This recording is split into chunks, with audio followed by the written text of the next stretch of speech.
Hi everyone. Today we are going to look at the bill information page. And essentially, that's the page that has all of the information on the bill that you're studying. So first, let's hop right in to leg.wa.gov. Here we are.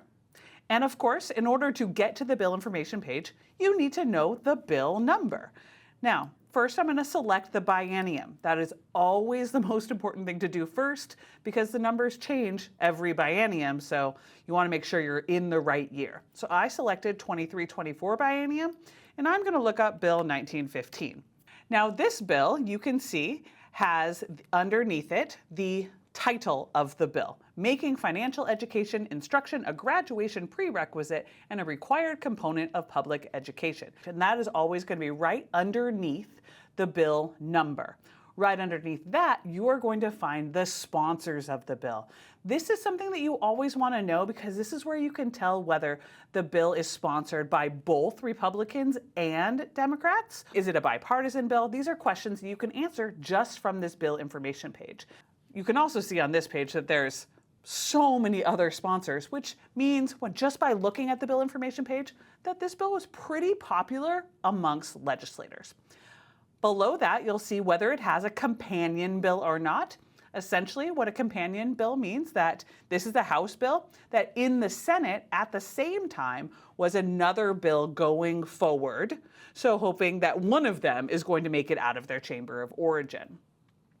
Below that, you are going to see what is called the bill history. This is going to be in chronological order of what has been happening to this bill. So you can see that on December 8th, it was pre-filed. On January 8th, it had its first reading, and it was referred to the Education Committee. From there, it had its public hearing. Executive action, that means they voted on it, was taken on January 25th. One of the things that I want to point out is next to each of these dates, there's going to be a hyperlink that'll take you to more information. If I click Majority Report, I can find out who voted yes on this bill. And you can see that actually it was everybody in this committee. I know that because there's no minority report. It was then referred out, and it made it all the way then to the other chamber, the Senate.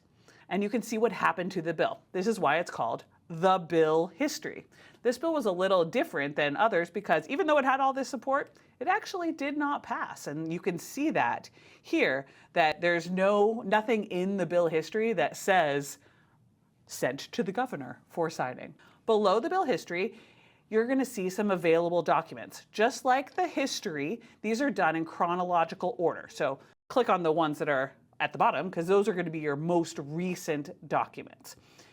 On the left, you're going to see that there are bill documents. It has all of this legal language because this is the specific language that goes into the law. The bill reports are written by legislative staff. They're written in language that's much easier to understand, and it summarizes a lot of the information that had happened in the bill history. So let's look at one.